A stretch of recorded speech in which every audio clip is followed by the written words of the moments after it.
1, go. Careful. What are you doing? Are you okay? Hello and welcome to another episode of Power Drifting, the Rally Game podcast. My name is Tom, and once again, I am joined in the virtual cockpit by my co-driver, Mike Phelan. Hello, Mike. Good evening, Tom. Good evening. Mike, I have to ask, is it imperative that you always bring this life-size cardboard cutout of Lieutenant Commander Worf into the cockpit every time we record a new episode? We've spoken about this before, but I just wondered if... Not only is it imperative, Tom, it is part of my contract with you, and I will have you not say it again, because you are in breach of contract law if you don't allow me to have the cardboard cutout of Worf in my cockpit. That sounds odd. Yeah, it does. Yeah, shall we move on? Right, okay. I think so. This time we're abandoning the retro rally games and driving carelessly over a crest with wanton abandon into a game that straddles current and next-gen console generations, like some kind of obscene giant game with a history that's surprisingly rich considering it only goes back as far as 2007. Mike, it's Dirt 5. Let's go! Yay!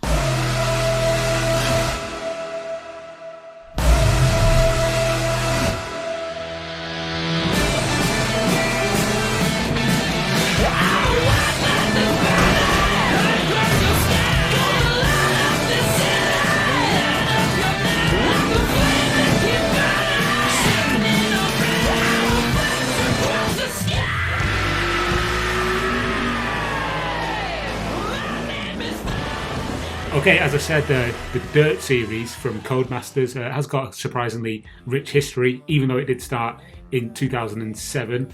And the Dirt series is obviously an extension of the Colin McRae franchise from earlier generations. But Colin McRae Dirt was first released back in 2007. And I remember I had to double take when I read that, Mike, because it seems like 2 minutes ago. Sure. It seems like 2 minutes ago I was eagerly awaiting Dirt.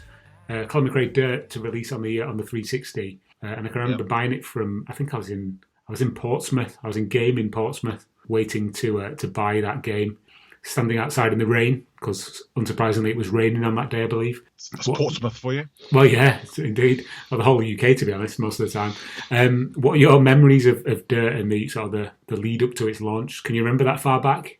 I can, yeah. So it's thanks for that. It's a game which is etched in my memory. I'm a massive fan of the Dirt series and Codemasters racing games before, and I remember very specifically buying the game. I think I bought the game maybe a day early. I think my now wife worked in game at the time. Oh, always helpful. Yeah. We may have got the game a day early and then installed it. That is a bit too long ago to remember, but it's the entire hype around the game, I suppose, was so in my head big. It was a massively important game for me. I distinctly remember the fact that it was. I don't think there was a rally game yet on that console back in 2007. No, I don't think so. I think we were still waiting for sort of Rally Sport Challenge 3, weren't we? I think we were expecting there to be a third version of that. I think it was early sort of days of the 360, but it was a weird year, 2007 and 2008, because it was the year where the 360 really blew up, wasn't it? And there was just a ton of amazing games came out, and I think Dirt was Codemasters' first foray into the HD generation. I think Overlord might come out before it possibly, but I know Dirt was a pretty massive game at the time. Yeah, I was eagerly awaiting it just because I wanted to see what a rally game could look like on this next gen system, as the 360 was at that time. So the series so far, obviously, Colin McRae Dirt, as I've mentioned, about 3 times now, came out in 2007.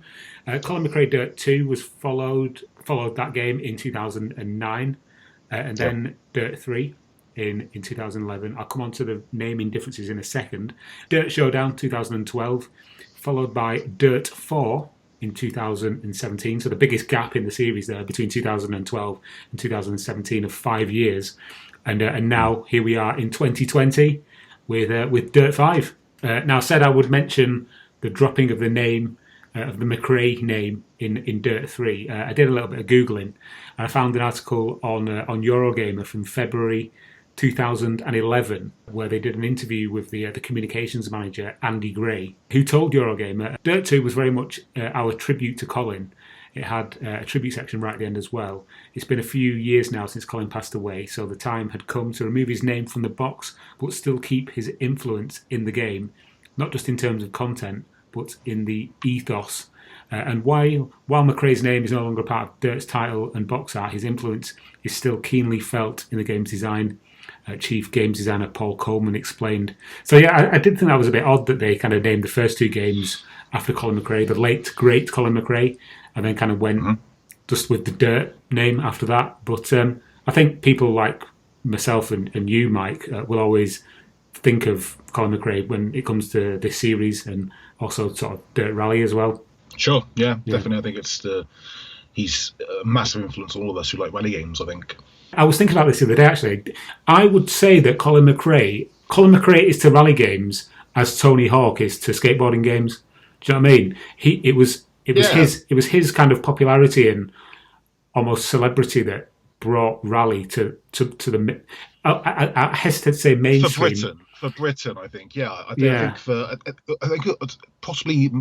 To me, he's more like a Nigel Mansell of rally games in terms of the fact that he really got brand recognition for the sport in the 1990s, late 80s. I know obviously F1's different and it was popular before, but I think sort of he was the first British rally champion for a few years, if I remember rightly.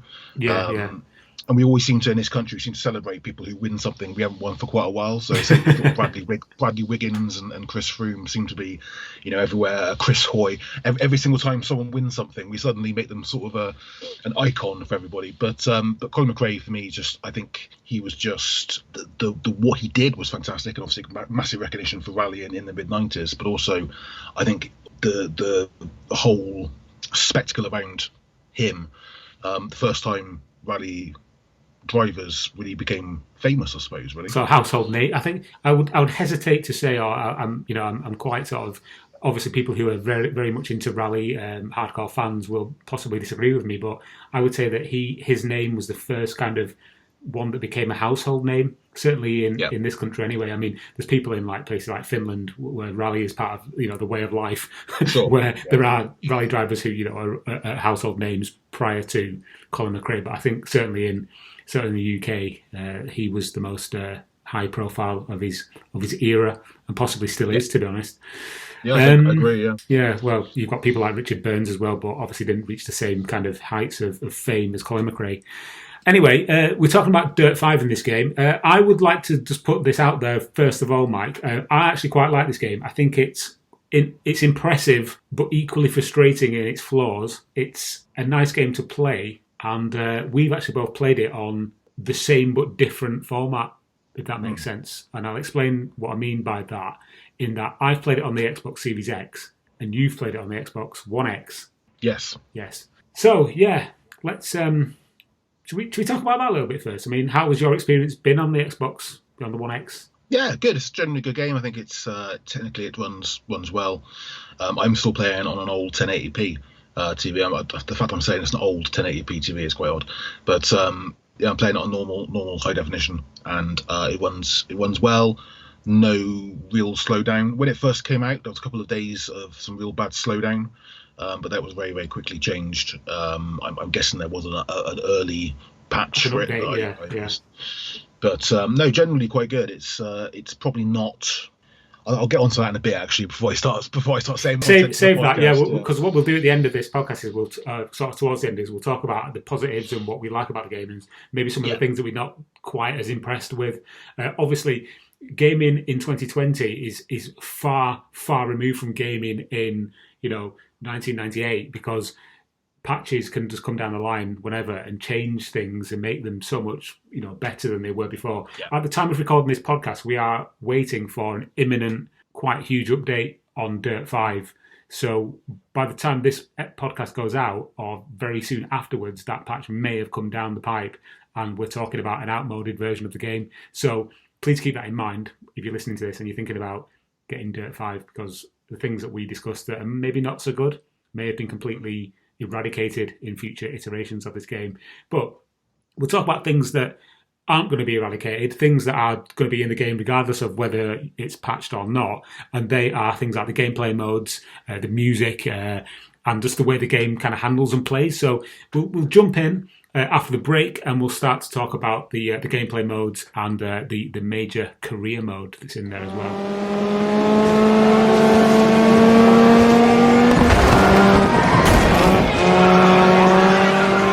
Okay, so the main mode of this game, sort of the marquee gameplay mode, is the career mode, and as is usually the norm in a Codemasters game, this is where you'll spend most of your time if you pick this game up. I quite like the career mode in this game because it's very, very bare bones, very simple. It's like the opposite end of the spectrum to what you get in something like WRC9. It's literally just a series of races. Here you go. Race them. If you win, you get some coins. If you don't, you don't. Dependent on how well you do, it depends on how much money you earn. And then there's kind of like a tree. It's not as kind of expansive, if that's the right word, as in earlier Dirt games for me. In the earlier games, you had like this kind of like pyramid setup, didn't you? Where you had to like win all the ones in a certain row before you would open up the ones in the next row up. Yeah, I think it's a mix of Dirt 1 and Dirt 2, isn't it? Dirt 1 had the pyramid, and Dirt 2 had the world map with all different locations on. And I think they've tried to mix the two together, and to make one sort of branching tree, but very limited branching tree career mode. So the other modes that kind of complement the career mode, which we'll go into a little bit more in a sec, you've got an online mode, you've got an arcade mode, which is basically free play and time attack. And this thing called Playgrounds, where it lets you play like user-created challenges, where most of them are kind of like self-enclosed little, almost like Gymkhana and like puzzle tracks where you have to like smash score attack bollards and that kind of thing. But yeah, as I said, the main amount of time you'll spend with this game will be in the career mode, I would imagine. And so this is how it's kind of made up. It's made up of a series of events that go along the screen from left to right. You choose one, you win it, you get the chance to go into the next race. You win that, you go into the next one. It's very simple, very straightforward. The types of events is quite varied, and I like that. I like the variety that you get in this game. It's not all just like point-to-point rallies. In fact, there aren't any point-to-point rallies. It's just arcade racing, essentially, spread over several different types of event, which we'll go into in a sec. And I will say that there are two specific types of event in this game that are absolutely abhorrent. Am I right, Mike? And I think yes, you know which ones we're talking about. Yeah. So the events that you get presented with... Possibly three. Oh, possibly three. That's interesting. I'm interested what you think the third one is. But we'll go into what the events are at the moment. So you've got Rally Raid, you've got Ultra Cross, Land Rush, Stampede, Icebreaker, and these are all pretty standard races where the vehicle classes or environment changes, and you can use like rally cars, 4x4 trucks. You've got ice racing as well, obviously that's the Icebreaker. And then this sort of the variation from that is you've got things like Gymkhana, which is basically doing stunts. It reminds me a little bit, Mike, of the stunt mode in Rush 2049. On the Dreamcast there. I had to get a Dreamcast reference in there. On 2049. I love Rush 2049, it's brilliant. And then the final two, for me, that are just bringing up the rear by quite a considerable distance are Pathfinder and Sprint. What was the third one that you weren't too keen on, Mike? Gymkhana. Okay. I mean, I can stomach Gymkhana. I mean, I like doing a couple of donuts and smashing free ballads and things, but yeah, the Pathfinder and the Sprint courses are just absolutely terrible. Yeah, so I think the sprint events are using those sprint cars that the Americans seem to love so much on oval tracks, and they control like a shopping trolley with a bent wheel. And that isn't actually an exaggeration. For it literally, that's how it controls. It's awful, isn't it? Yeah, just it's terrible. I mean, I understand what they've done it for. It's nice to have. I mean, one of the great appeals of Dirt, one of the great appeals of Codemasters racing games, is their utter mix of categories. I still have very fond memories of Tokyo Race Driver 3. It's great to have all these different modes, but they really didn't do the sprint mode well, and the Pathfinder ones, which God.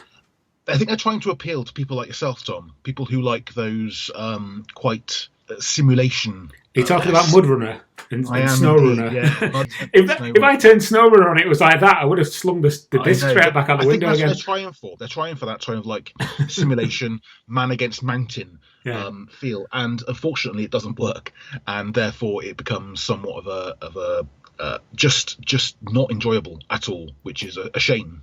I think we should try and explain to people what these modes are. So sprint is where you it's almost like a NASCAR, but in sort of buggies with these massive kind of wedge-shaped aerofoils on the top. And it's awful. Doesn't handle well at all. It's just not good. And Pathfinder is like a sort of an exploration mode, like almost like an open world, isn't it? Where you have to get over like humps and through ravines and things to the next checkpoint. Yeah. It's just not very well done. It's open world, but it's not open enough to actually be fun. So like the idea, I think, is that you can sort of plan your path up, hence the name, plan your path up the courses, so you avoid the sort of obstacles. That's great, but actually there's not really much difference between one path and another, and it sort of ends up all being the sort of same until you hit a random obstacle and then turn around in midair. And end up on your roof for the 15th time. Yeah. Maybe we're just rubbish at it, Mike. Maybe that's what it is. That's possible. I think saying that, I believe I am 215th in one of the events on the leaderboards. So how many? 215.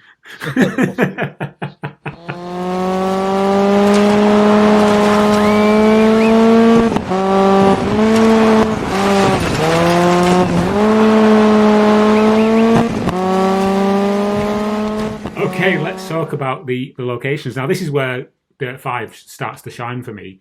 The sheer number of different locations and the sheer number of tracks is quite impressive, to be honest.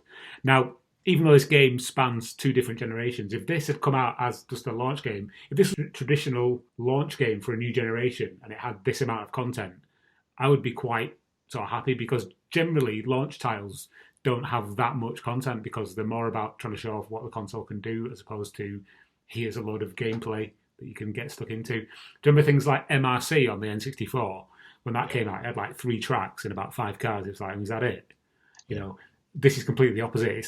It's a fully fleshed out game. There's so much stuff here to get stuck into, and so many cars, so many tracks. And the locations, you've got places like Brazil, China, Greece, Italy, Morocco, Norway, Nepal, South Africa, and 2 different locations in the USA. You've got Arizona and Roosevelt Island. And within each of these locations, you've got between 5 and about 10 different tracks, all with different types of event that you can get stuck into. It's just really cool how much they've crammed into it, in my opinion. And, you know, I'm pretty confident in saying this, that down the line there will be DLC, there'll be new environments, there'll be new types of race. I'm just really excited to see where this goes, to be honest. I'm a little bit disappointed they didn't have any kind of like British tracks like Wales or Finland is not included, especially when it's, you know, even though it is an arcade racer, it has its roots in rally. So of all the places to not include, Wales and Finland is a bit of a misstep, in my opinion. I think it's a misstep if people are going towards this game believing it's going to be a continuation of the Dirt series. I think the way they've gone for this game and the sort of style they've gone for, I think is perhaps why they haven't included Finland and Wales, which are very purist sort of venues, aren't they? You wouldn't do a Finnish track with loads of bells and whistles. You don't need to. Finnish tracks are just trees, and that's the entire appeal of them. And same as Wales. You know, I mean, it's a bit, it's a bit harder to make. It's quite easy to make the lovely skies of Norway with the Aurora Borealis in the sky shine on a lovely snowscape to be attractive than it is to go down to I don't know, Cardiff. Hang on a minute, we don't want to upset the people in Cardiff listening to this. Cardiff is a lovely place, mate. I've been there many a time. Love it. Interesting you say that, Mike. Now we were talking about this offline, not on the podcast. We have a theory that this possibly wasn't a Dirt game to begin with, and that might be completely wrong. It might be completely wrong, but hear us out. Now, there is a precedent for this. Back in the day of the Dreamcast, a console that myself and Mike are both well versed in, there was a game from Midway called Four Wheel Thunder. Now, the game was actually developed by a company called Callisto, and it was almost shoehorned into the Thunder series because Midway wanted to continue the hype train that it had going after they released Hydro Thunder, and a great game that is too. But they needed something else. Off-Road Thunder wasn't a thing yet, so they thought, let's purchase this game from Callisto, or let's purchase the rights to it and add this to the Thunder series. And this seems to have the hallmarks of that written all over it. And even though obviously it was developed in-house by Codemasters, Do you think there's a chance that it was going to be a new IP and they just thought, let's slap Dirt on it? Because, as you said earlier, Mike, this is so far removed from the other Dirt games. It's almost like night and day between this and Dirt 4. Yeah, I think it's very similar to Dirt Showdown. Dirt Showdown, a game I actually love, but I think a lot of people didn't love. It really wasn't a Dirt game. And the same for this one. I think it's obviously made by the same guys who made, or some of the staff who made Forza Horizon games. Drive Club as well, I believe. Yeah, Drive Club, and I think also On Rush from last year. Now, I absolutely adore On Rush. Totally. I mentioned it before in the podcast. So I think it's the most underrated game of all time. I think it's an absolutely stellar game, and it's very, very similar to that. I think Dirt 5 probably started out as Dirt Extreme, or something like that. I think it was. I think it's far more common to be a real divergence, I should say, between the rally side of it and the extreme sports side of it. And I think maybe that's what they're trying to do, but they're keeping the extreme sports side as part of the main series, which I think is a little bit odd. I think the success of Dirt Rally 2 maybe has made them realise that they haven't got to put that traditional content anymore into these kind of games. But that's disappointing to me, because that means we lose out on an entire side of off-road motorsport, which made these games and made the series so appealing. The whole mix. In many ways, this game, I actually put a tweet out on the first day it came out saying this game's a real mix of Dirt 2, MotorStorm, another game which the guys who made this game were involved with. Yeah, that's a good point. Dirt 2, MotorStorm, and those kind of games. I think that's very true in terms of that's what they've gone for, but they've missed out the fact that Dirt 2 also had those more traditional bits in it as well. It just, to me, feels like, I love arcade racing games, and I know you do as well, Tom. Yeah. But I do feel that the arcade racing games of this sort aren't necessarily what Dirt's about. Maybe that's just me getting old and Quite possibly, but if that's you getting old, I'm getting old as well. So we're both getting old, yeah. Yeah. Maybe we should just get somebody young to do this podcast who likes this. So. I will once again reiterate that that's just a theory that both me and Mike have kind of waxed lyrical about to each other via text message and whatnot. So it could be completely wrong. We usually are, so it could be wrong. Yeah. But let's move on to look at some of the other gameplay modes. You've got an online mode, which is quite good fun. I don't know how much time you've spent in the online mode, Mike. I've spent about an hour in there. The races are kind of chosen at random by the looks of things, so you don't really have any sway really over what you do. You just basically jump into a race and it finds a race for you. Yeah, I think that's been addressed in the update from what I remember. Okay, but it's very sparsely populated, and the most people I've seen in one race is 3, including me. Now, if you could have 12 people in a race, that'd be amazing. But it doesn't seem to be that many people on there, And we were saying this the other day as well, actually, when we were chatting about the Dreamcast, how you go online on Dreamcast in 2020 and you get full lobbies on Pod 2.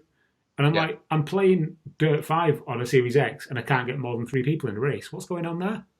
Yeah, it's weird for me as well, because Dirt 2 was the first game I ever got 1,000 points of game score on any game, and one of the reasons is because of the online, and you had to keep on playing online to get your level to a it was either positive or negative, I think, whatever it was. So I remember playing Dirt 2 online. I remember it being absolutely packed all the time for about good 6 months to a year after it came out. It was just really, really popular, and I was really surprised by how not as popular this game seems to be online, especially with the fact that we're all in a global lockdown and you think maybe people will be staying at home playing online.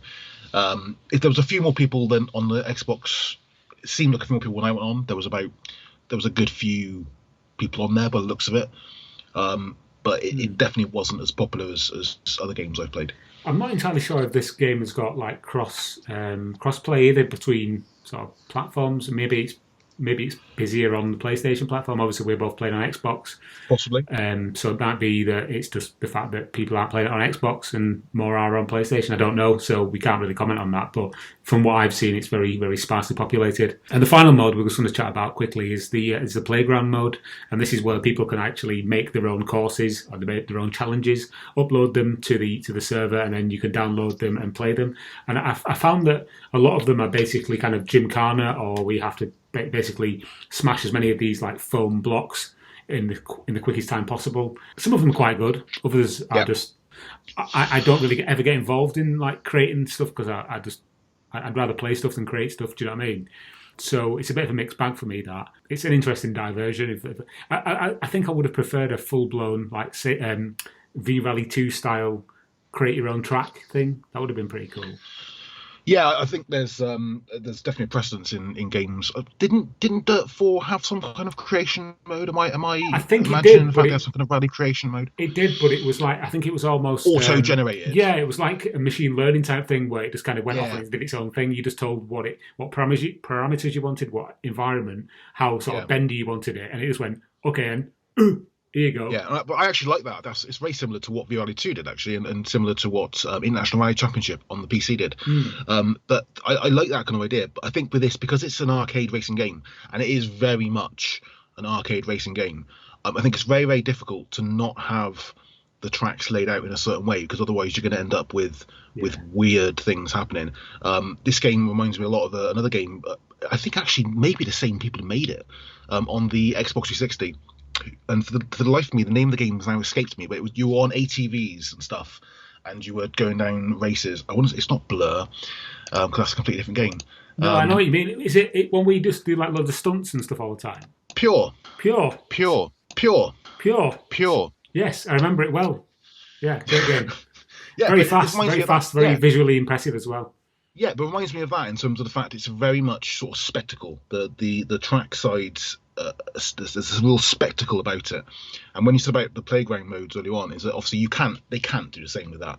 But what Codemasters have done is really cool. Is that they've actually highlighted the best tracks each day, or possibly each week, that they sort of do as the best tracks. And some of the creations they've done are fantastic. There was one around a car park which has been set up in the actual arena which you have to build tracks on. That was fantastic. Yeah. Nice. And there was another one which was like a roller coaster type thing which just looked fantastic. So I think, as always, even if they have a very limited amount of stuff you can do on a creation mode, there will be people out there who are far more creative than I could ever hope to be, who make ridiculously amazing things from it.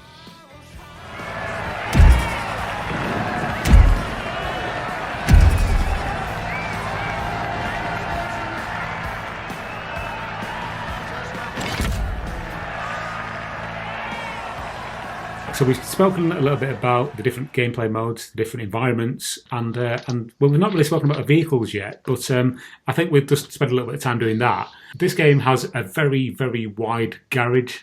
A lot of the courses are suited to different types of vehicle, as you would imagine. So you've got a very wide mix of things like 4x4 vehicles, going all the way up from sort of sand buggies all the way up to like Ford Bronco type things. And then you've got the actual rally cars themselves, which is really cool because they have like retro rally cars going all the way up through the 90s into sort of modern day. One thing I did particularly like is that most of the time these vehicles all handle pretty well. Yeah. And the handling model is, as you said earlier on, or as we both said many times, very, very kind of arcadey. This game is something, or rather, this is something that Codemasters for me always gets right. The vehicle handling, just give that trigger a bit of a squeeze in a rear wheel drive vehicle, and it will spin out. It's down to you to keep it steady and right. Likewise, you can do that in a 4-wheel drive, and you'd be fine. So I never had any qualms with how I knew how this game would handle just from previous games, even things like Grid. Do you know what I mean? I expected how this game would handle from stuff like that. And that's why I love the Codemasters Racing Games 4. They handle absolutely superbly. They handle like a dream. They play exactly as you want a game to play. Someone we both know, Martin, on Twitter, did mention the fact that Codemasters games and these games are great at making you feel like you're amazing at games, because the handling is it's just so smooth. It's just so it's so tactile, I suppose.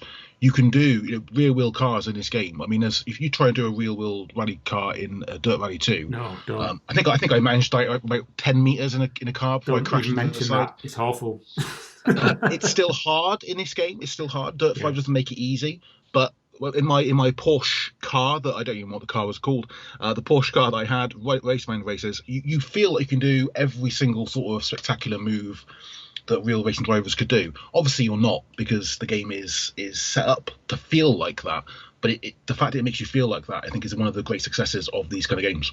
Yeah, it gives you the tools to make you feel like a sort of a champion, even though Yeah. you might, very well not be. One thing I will say though is turn off all the assists. I turned off all the assists after the first race, and I know some games nowadays you have to turn at least one of the assists on to make anything feel right. I felt that the game has absolutely no need for assists. I am definitely not a great player at racing games, but I felt that the assists in this game are completely pointless. You need to turn them all off straight away. It's far more enjoyable. I'd agree with you on that, and there are some games that obviously are from the Codemasters stable which are the same as that, like things like Grid Autosport is one where that is very much apparent. If you have all the assists on as standard, then you're not actually playing the game. The console is doing it for you, even down to the fact where it limits your speed and everything like that going around corners. It's awful. Turn it all off, and it's a totally different game. And that's the same here for me. So I totally agree, Mike. You spot on there. I think what we're trying to say is that this game it's full of content. It plays just as well as any Codemasters game. If you've played one before, you know what to expect.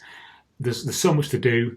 And it's just a great arcade racer, really. However, it's not perfect. It's far from perfect. There's so much stuff that is just a bit wonky and a bit odd. But we'll get to that in a minute. Before we do, let's have a quick chat about some of the things we actually like specifically about the game. We've spoken about the vehicle handling. I love it. I think it plays really, really well. A couple of other things I really like about this game. I love the dynamic weather effects that play throughout the different races. You can start off on a sunny, sort of crisp morning, and throughout the race, the sky will darken, the rain or the snow will kind of start falling from the heavens, and before you know it, you're in the middle of a blizzard with your headlights on, and if you're in the in-car cockpit view, you can't see a thing because the snow is so dense, and it's literally one of the best in-car like weather effect sort of can't see a thing experiences I think I've ever had in a game. Drive Club nailed it, and so does this. Do you know what I mean? It's just so good. It's so good. Sometimes dynamic weather can just feel a bit shoehorned and a bit fake, but in this game, it just adds the sort of experience. I just think it's brilliant. Even just when it's raining, little details that you don't really see unless you're in the sort of cockpit view.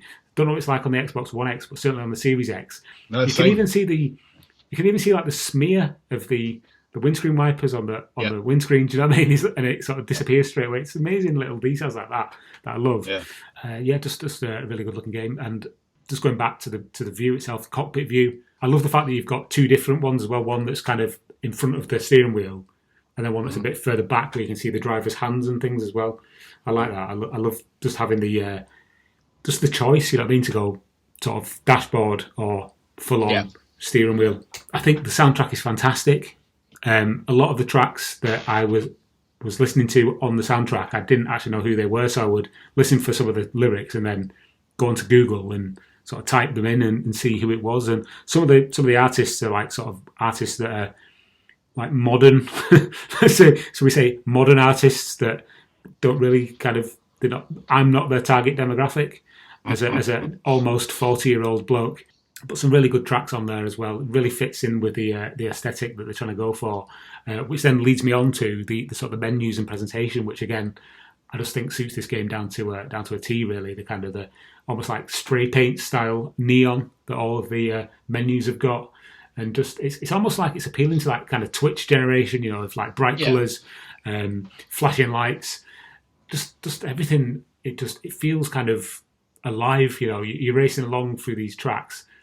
You've just come from this like neon purple menu, and you've got the music blasting, but then suddenly as you enter the game world, the music kind of transfers from being like just part of the menu to actually being on the sound system in the world. So as you're racing past it, the speakers kind of get louder and then fade away again. But then you've also got confetti firing off and fireworks going off, flames erupting. As you said before, Mike, you've got the Aurora Borealis in the background on some of the courses. The snow, the rain, the tracks look so wet. Do you know what I mean? It just in places, it looks absolutely goddamn amazing. This game, especially on the Series X on a 4K display, you've got two different display modes. You've got like a quality mode and a resolution mode. I had it in the quality mode originally, but everything looks just a little bit. I don't know. It looks a bit off. It looks a bit grainy. put it into the resolution mode, and then it actually does start to look quite impressive in places. On the flip side of that, there are places where it looks like a PS3 game, and I don't think I've ever seen a game sort of careen between looking actually next gen and looking last gen, sort of sometimes in the same race. Do you know what I mean? It can go from going, wow, this is amazing, to going suddenly, is this next gen? I'm not too sure. Don't know. What are your thoughts, Mike, on sort of on the visuals and the razzmatazz and all that kind of stuff? Yeah, I think the visuals are again a throwback to the Dirt 2 style. The whole thing about the music, I remember that from Dirt 2 being a big thing as well. But also, it looks very much like Onrush. It's taken that visual style of Onrush from last year. Very neon, very bright, very colourful. Really appealing look to it. The weather effects are amazing. Weirdly enough, weather is probably the one area where Dirt games have never really done that well on. And it's the first Dirt game I can think of, especially in the main series, that really nails the weather. The weather's amazing. I mean, it's the first time I've been blown away by weather in a racing game since probably Project Gotham Racing 3 or 4. Really, really good. The Brazilian tracks are amazing. 1 minute it's sunny and bright. Next minute you're sort of facing this torrential downpour, which is trickling down the streets. Or if you're in one of the tracks in Norway, or the tracks in I think it's Arizona, I think it is, where the sandstorm comes in. Spectacular sandstorm. You're sort of waiting for the. You can see the sandstorm building up on the side, and then you sort of drive into the sandstorm. That was pretty impressive. It looks amazing. I think the exact same graphics modes on the Xbox One as in the Series X in terms of the performance and quality. Doesn't make a difference on my screen because it's 1080p. So either one makes it pretty good. But it looks spectacular. But this again this was going to happen. I think the only game I've ever played in a 4K TV was, funnily enough, Onrush. I actually bought a 4K TV for a very short time last year before it went faulty.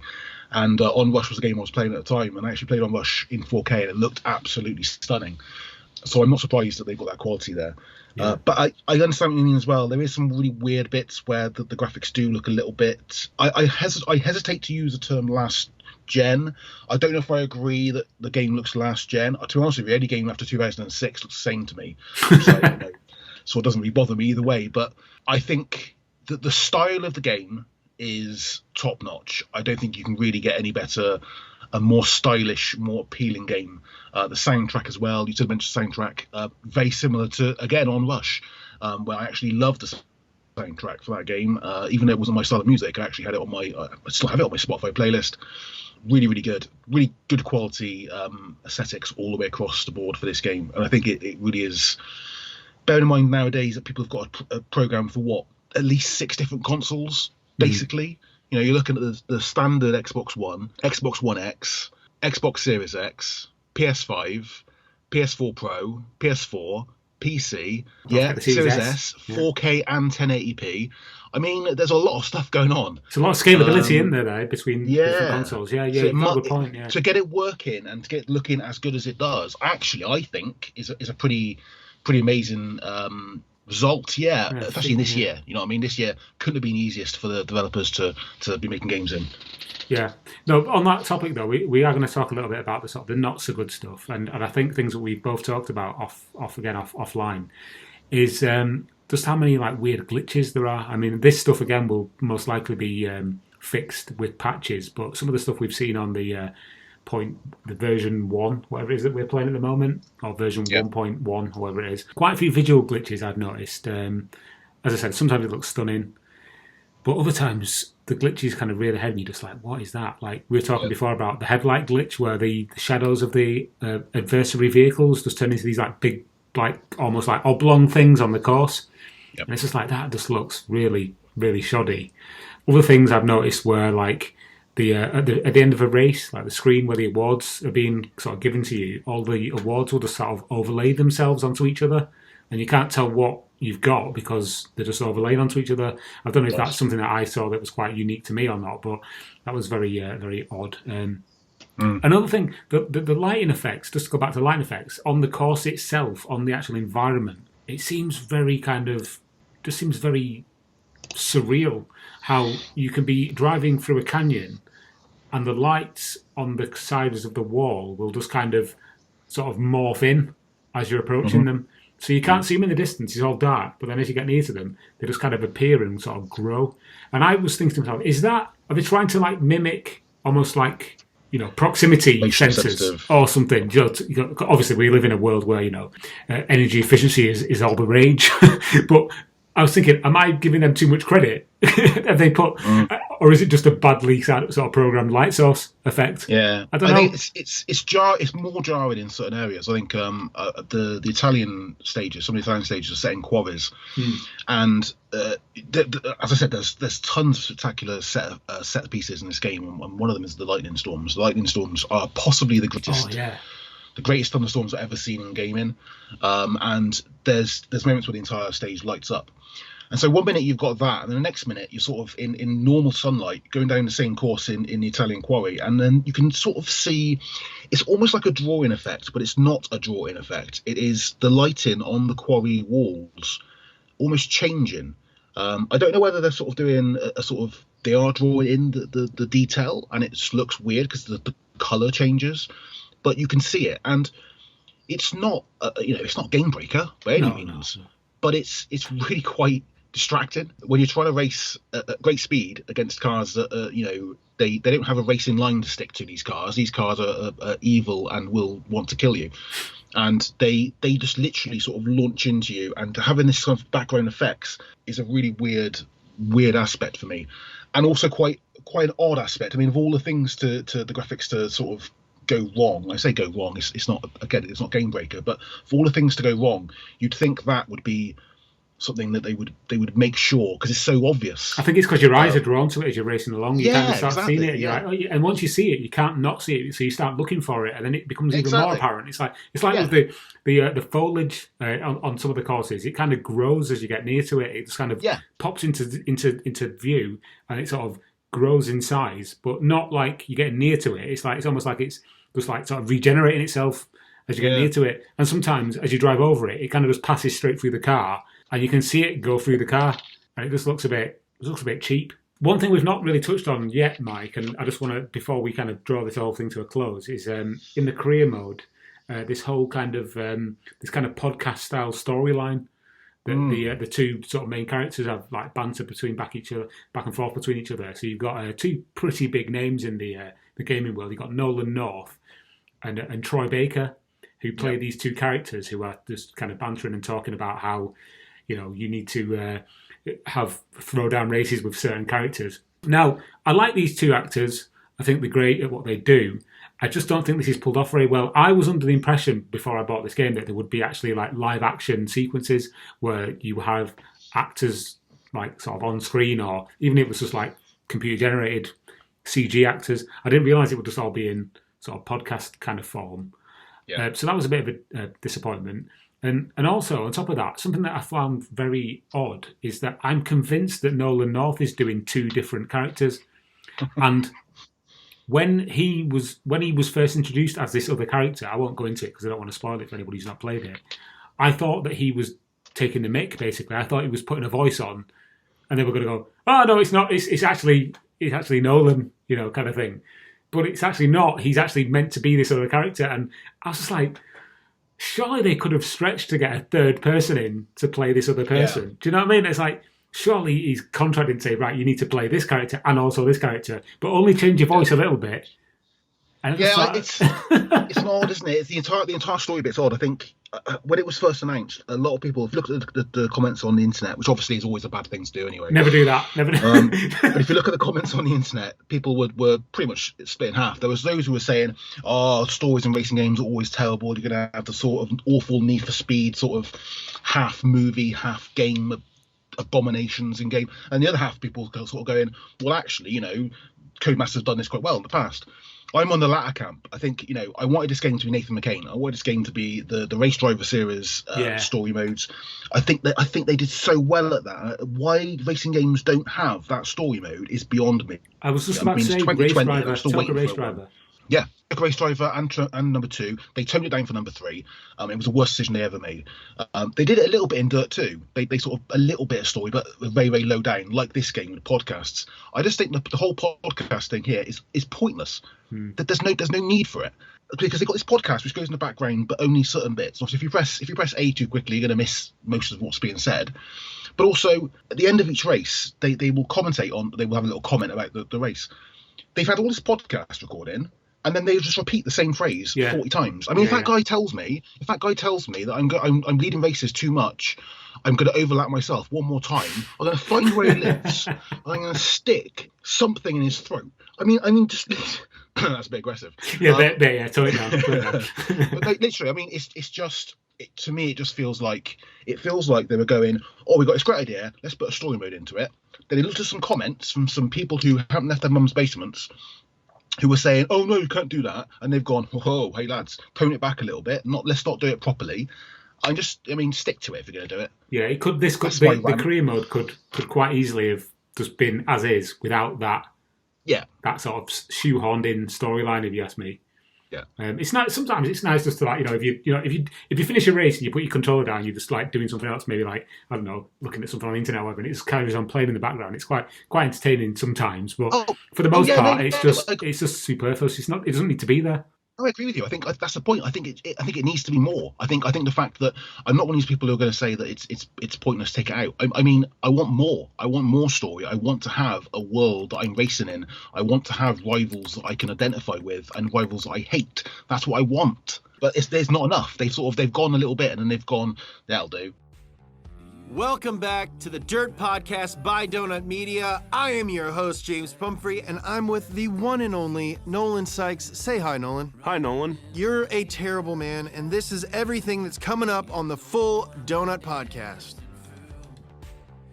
Well, I think we've waxed lyrical quite enough, so I think what we'll do now is we will give our overall thoughts on this game, and I'd mark out of 10, as we're wont to do on this podcast. So, I'll let you go first, as I always do. Please, overall thoughts on a mark out of 10, please. Yeah, so I think as a game, as a arcade racing game with off-road elements, as a fantastically playable game, it's superb. And on that behalf, I would give it an 8 out of 10. What I will say is that I really don't think this game is a rally game. It is far more of an off-road arcade game. I think that's quite an important distinction to make for those people who are sort of approaching this as a more rally-like game. This is definitely not an 8 for them. But for me, it's really fun. It's enjoyable. It plays superbly. And it's just one of those, it's just a nice, almost classic arcade experience. You can sort of dip in for a few minutes or a few hours at a time, do some races, always be enjoyable. Fantastic. I would agree with most of what you just said. I think it's fun. It's one of those games you can just jump into for 5 minutes, or you can spend, half an hour playing it. I love the fact that there's so much variety in the vehicles, in the locations, and the types of races, apart from the sprint and the Pathfinder, which I just do not go anywhere near. And I think that this game has got quite a bright future. In 6 months to a year's time, this could be completely transformed. It could have more tracks, more vehicles, more of everything, really, just as the nature of modern gaming. So I think I'm going to agree with you there, Mike. I'm going to give it an 8 out of 10. It's a solid arcade racer and not necessarily a rally game. I've got a review here from IGN. It's a very short kind of sort of snippet from the end, but I think they agree with us and we agree with them, and they've given it an 8 out of 10 as well. And their final thoughts are that Dirt 5 isn't particularly deep, but it's fast, frantic, extremely handsome, and buoyed by a superb stunt track editor. So yeah, 8 out of 10 from IGN. Okay, so yeah, that brings us to the end of this particular episode. I'm not really sure where to go with this now. That's fine. We both quite like Dirt 5. Thank you very much for listening to us waffle about it for best part of an hour. And please feel free to give us a review on iTunes if you'd like to. You can find our podcasts also on YouTube now. If you just type Power Drifting the Rally Game Podcast, you'll find us on there. I've not put any video, it's just stills because I'm lazy and I can't be bothered trying to put video and audio onto a thing because people think we're trying to review games, but we're not. We're doing a podcast. So yeah, check us out on Twitter at PowerDriftingPod, and we'll see you on the next episode. Goodbye. Goodbye. Finish!